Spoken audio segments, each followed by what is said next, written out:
Halo guys, kembali lagi di channel HP Bae. Oke, langsung aja. Di video kali ini aku mau unboxing HP baru lagi untuk di-sharing sama kalian. Ini HP yang banyak di-request oleh banyak orang, netizen, komentar-komentar gitu. Dan memang HP ini bisa dibilang rame banget guys. Ini adalah itel S23 Plus. Ini adalah penerus dari itel S23 biasa yang sebelumnya juga bisa dibilang sukses parah. HP yang sempat hype rame dibicarakan sama orang-orang gitu guys, karena harganya di 1,4 juta tapi dapat RAM sama internal gede 8/128, terus performanya juga bagus banget, bahkan bisa buat main Genshin Impact. Dan aku juga udah nyobain HP itu. Oke, sedikit ngomongin itel S23 Plus. Ini adalah HP yang baru banget dirilis di 6 Oktober kemarin. Sebelum rilis HP ini juga bisa dibilang rame parah, karena HP ini rumornya di awal tuh dapat layar lengkung 8K, tapi harganya di 1 jutaan guys. Itu gila parah. Layar lengkung tuh hanya ada di HP flagship atau enggak mid range kayak di Realme 11 Pro guys. Itu layarnya lengkung tapi harganya 5 jutaan. Ini harganya rumornya 1 jutaan. Dan benar, waktu rilis kemarin HP ini harganya 1.899.000 tanggal 6 penjualan pertama di Tokopedia guys. Langsung diserbu banyak orang. Dan BTW aku dapatnya itu di tanggal 7 karena belum punya akun Tokopedia guys. Akhirnya aku telat dan harganya waktu itu aku dapatnya nggak di 1 jutaan. 2.074.000 guys. Dan kalau ngomongin harganya sekarang, barusan aku cek di Shopee sama Tokopedia, harganya malah di 2 juta lebih, 2.249.000. Bahkan di Tokopedia tuh harus pre-order guys. Ya mungkin langsung aja kita unboxing, kita lihat HP-nya seperti apa, barangnya seperti apa, karena ini HP bener-bener ramai banget dibicarakan. Langsung aja kita ganti angle kameranya biar lebih fokus. Ini jujur aja aku tuh agak kecewa sama pengirimannya yang bisa dibilang lemot parah. Ini aku beli dari tanggal 7 tapi baru dapat di tanggal 15 sekarang. Wah gila sih. Dan ternyata banyak banget keluhan juga di Instagramnya itel Indonesia. Itu banyak komentar orang-orang yang ngeluh juga soal pengiriman. Mungkin ini yang perlu banget diperhatikan sama itel biar pengirimannya lebih garcep gitulah. Soalnya kayak ditunda-tunda mulu kan, nunggunya lama guys. Oke guys, karena ini aku pembeli yang ke 5 ribuan kalau nggak salah waktu itu, jadi aku masih dapat charger harusnya. Karena ada keterangannya guys, 15.000 pertama itu dapat charger. Bahkan 600 pertama pembeli itu dapat kayak power bank sama smartwatch gitu guys. Waduh, boxnya tipis parah, pantesan ini untuk boxnya sepertinya tidak ada charger. Jadi chargernya ini di luar box guys. Jadi udah kayak HP flagship yang nggak dikasih charger. Cuman karena aku pembeli 5 ribuan jadi dapat ya guys ya. Kita bisa buka dulu untuk chargernya guys. Ini kayak apa ya, sebenarnya charger itel biasa lah ya. Chargernya kalau nggak salah ini 18 watt sih guys. Ya ini chargernya 18 watt fast charging, dan kayak gini doang kita bisa langsung ke HP-nya guys. Cukup mewah guys secara tampilan itel S23 Plus. Ya tulisannya ini ada kayak silver gitu, keren. Dan kita bisa lihat untuk speknya guys di sini. Untuk dapat RAM-nya ini 8 GB, internal 256 GB ya. Ya beli di harga 2 juta masih worth it lah guys. Ini RAM sama internalnya gede. Terus di sini bisa dynamic bar, ini namanya mirip-mirip kayak di iPhone yang dynamic island gitu guys. Ya ini kalau dapat update terbaru katanya bisa bergerak nanti notch di bagian atasnya. Terus ada NFC HP ini. Nah, ini layarnya AMOLED curved ya. Intinya layarnya lengkung guys. Nanti kita bisa lihat. Terus di bagian belakang ini speknya lebih lengkap lagi. Baterai 5000 mAh. Prosesornya pakai Unisoc T616. Ini lebih bagus dibanding itel S23 biasa yang 606. Tapi ini bukan chipset yang bisa dibilang sekencang Helio G99 ya guys ya. Terus untuk Android udah di versi Android 13. Terus dimensinya kelihatannya cukup tipis dan cukup ringan. Nanti kita bisa lihat aja. Terus layarnya 6,78 inch Full HD Plus AMOLED lengkung guys. Curved screen lah ya tulisannya, aku agak susah ngomong bahasa Inggris. Ya ini 18 watt tipe C, terus jaringan masih 4G jelas. Kamera depannya 32 megapiksel, kamera belakang 50 megapiksel. Terus ya gitu doang ya guys. Oh gila sih, ada in display fingerprint. Layar bisa dipakai buat fingerprint. Waduh, kok kayak Samsung S10 ya guys. Ya langsung aja kita bisa sobek. Ini boxnya bisa dibilang bagus sih untuk HP harga segini guys. Aku dapat warna di Lake Cian, ini warna apa ya? Nggak tau lah, ini bodo amat masalah warna. Yang penting dapat HP-nya aja udah seneng, karena pengiriman lama dan stoknya juga bisa dibilang diserbu banyak orang. Ini boxnya bisa dibilang presisi ya, bagus emang bener boxnya bagus guys. Kayak berasa unboxing bukan HP sejutaan atau 2 juta. Waduh gila sih, ini untuk penataannya juga bener-bener presisi banget. Udah nggak kayak HP murah nih guys. Di sini dapat apa aja? Wah, untuk kertasnya juga kayak berasa bagus feel-nya guys. Oke, pertama dapat casing, buku paduan, ini buku paduan, terus kartu garansi guys. Ini hardcase ya guys ya, keras. Terus kita bisa lihat kelengkapannya lagi. Di sini dapat apa? Waduh, ini penempatannya bagus sih. Bahkan presisi banget guys. Oh, SIM ejector. Terus di sini apa ya? Kok ada tambahannya lagi? Waduh gila, dapet apa ini? Udah lama banget aku beli HP baru nggak dapet ginian ya, handset gini guys. Menarik banget sih. Oh, handsetnya ini kok nggak jack audio biasa ya? Wow, ini sepertinya HP-nya nggak ada lubang audionya guys. Ini pakai USB tipe C handsetnya guys. Lumayan bagus ya. Selengkapnya ini apa lagi? Oh, kabel data lagi. Oh, jadi untuk basicnya di boxnya cuma dapat kabel data doang guys, nggak dapat charger. Tapi kayak tadi lah ya, kalau pembeli yang awal-awal tuh dapat charger ya, 15.000 pertama guys. Terus kita bisa lihat HP-nya. Oke guys, dan ini HP-nya kita bisa langsung dorong mungkin atau dikletek ya. Wah, waduh gila sih. Udah kelihatan layarnya hitam pun ini udah kelihatan layarnya melengkung guys. Kita bisa lihat nantilah waktu hidup. Sekarang kita, waduh, lihat desainnya dulu. Waduh, desainnya bagus banget. Kita kletek dulu nih, guys. Oke, guys, untuk kesan pertamaku dengan desain HP ini langsung kerasa sih. Ini kayak lebih mahal dibanding harganya gitu. Karena punya finishing yang bisa dibilang cukup rapih ya.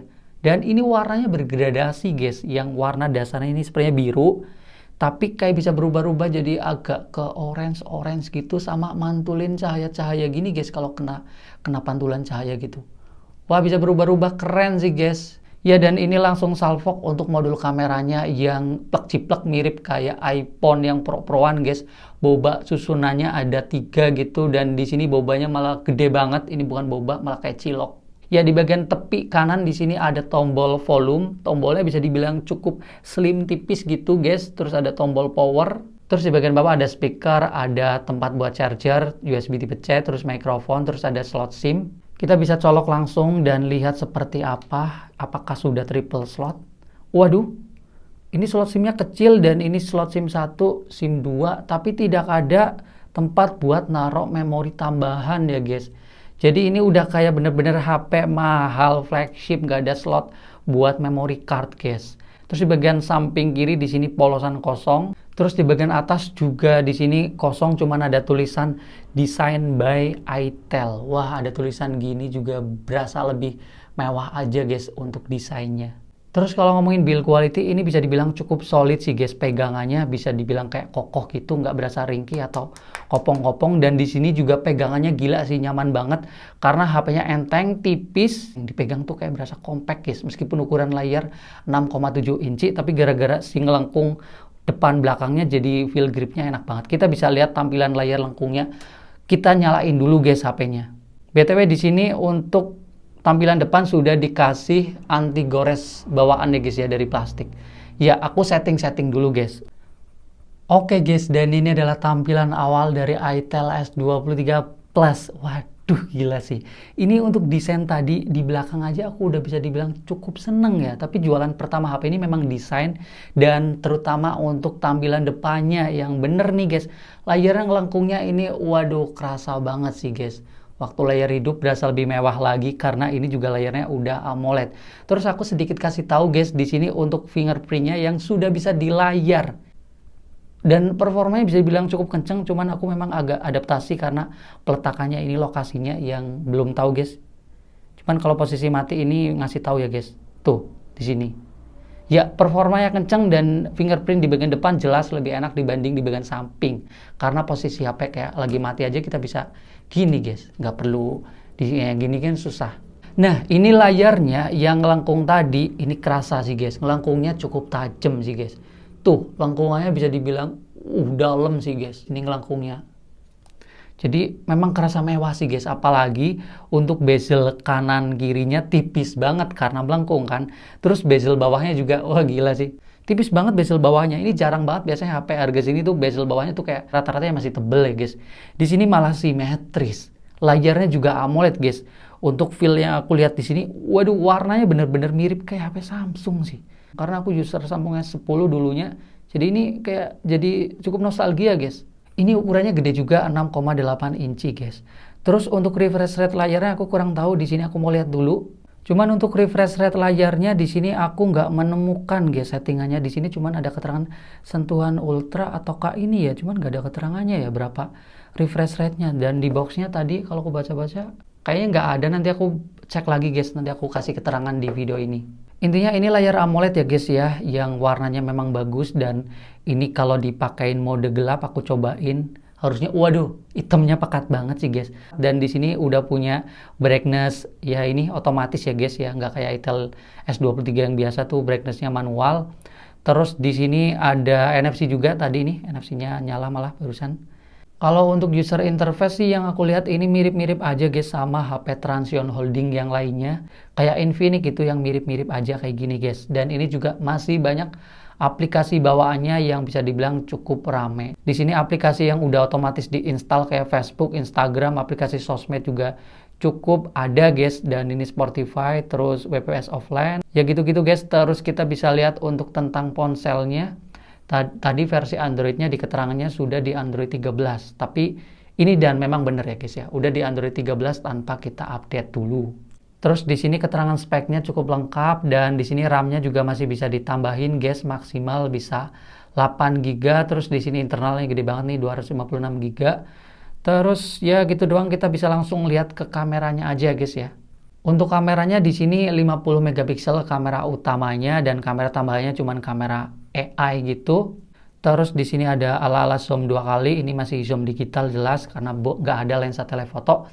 Dan di sini untuk fitur-fiturnya settingannya tuh video singkat, terus video biasa bisa sampai berapa nih? Videonya 1080p 30 fps guys maksimal. Terus di sini foto biasa, mode cantik, mode potret, terus mode super malam masih ada guys.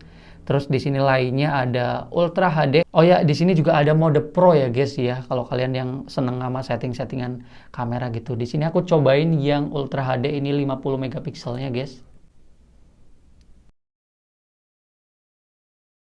Kalau untuk hasil di sini sih memang kelihatan bagus, tapi aku kurang tahu ini bagusnya dari kameranya atau layar AMOLED-nya yang memang bening gitu guys.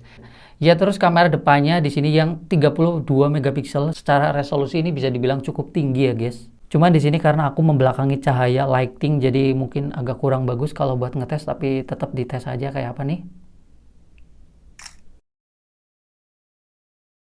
Untuk hasil selfie-nya yang aku lihat di sini sih memang kelihatannya cukup detail ya guys ya. Cuman warnanya agak susah atau mungkin ini efek pencahayaan yang nabrak gitu guys sama lighting. Untuk fitur di kamera depan seperti biasa ada video singkat ini, terus video biasa yang resolusinya bisa 1080p 30 fps juga. Cuman kelihatannya kayak kurang fokus ya.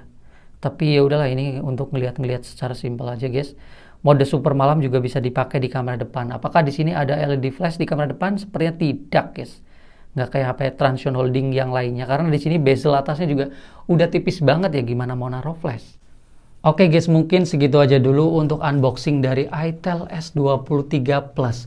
Ya, ngomongin kesan pertamaku dengan HP ini. Dari segi harga memang rilisnya tuh 1.899.000, tapi aku nggak dapat di harga segitu, dan faktanya sekarang yang beredar harganya 2 juta lebih, tapi masih kategori 2 jutaan kecil, lebihnya tuh dikit. Ya kalau ngomongin kelengkapan memang secara simple, bukan simple sih, tapi pembelian yang normal, bukan promo, itu nggak dapat kepala charger guys. Tapi masih dapat kabel data charger, terus masih dapat juga penggantinya, ini malah dapat handset guys. Ini jarang juga karena HP baru rata-rata nggak ada kelengkapan ini guys. Terus masih dapat juga hard case. Kalau ngomongin HP-nya sendiri, untuk kesan pertamaku dengan HP ini jelas ya, dari segi desain itu bagus banget. Ini kayak berasa lebih mahal dibanding harganya guys. Jujur ini kayak mirip HP 4 jutaan ke atas, masih layak dibilang gitu guys. Kalau ditanya teman, HP harga berapa? 4 juta, 5 juta kayaknya masih ngandel. Ngandel itu kayak percaya gitu guys. tampilan backdoornya yang menurut aku bagus banget di luar boba ya, mungkin agak niru-niru atau miripin iPhone gitu, agak norak mungkin orang ada yang bilang gitu. Tapi secara tampilan di luar itu kayak dari segi backdoornya yang warnanya bisa bergradasi berubah-ubah warna, ini menurut aku mewah sih guys. Terus yang paling jelas ini tampilan depannya dong. Layarnya yang sudah ngelengkung ini berasa mewah parah sih. Ini malah kayak HP flagship dengan tampilan bezel yang simetris, kanan kiri atas bawah tipis, dan ini layarnya udah AMOLED. Kalau main fitur juga ada fingerprint di bagian depan layar yang ini responsif dan aksesnya gampang. Jadi berasa HP mahal sih. Untuk kesan pertama dipegang ini dipandang bener-bener bagus. Nah kalau dipakai gimana aku belum tahu ya, dari segi performa gimana, terus speakernya gimana, kameranya gimana, baterainya gimana, chargingnya gimana yang masih 18 watt, kita bakal bahas di video selanjutnya. Buat kalian yang pernah atau lagi pakai HP ini boleh sharing di kolom komentar guys. Videonya mungkin sekian aja dulu karena ini video unboxing. Kita bakal ketemu lagi di video selanjutnya dan bye bye guys.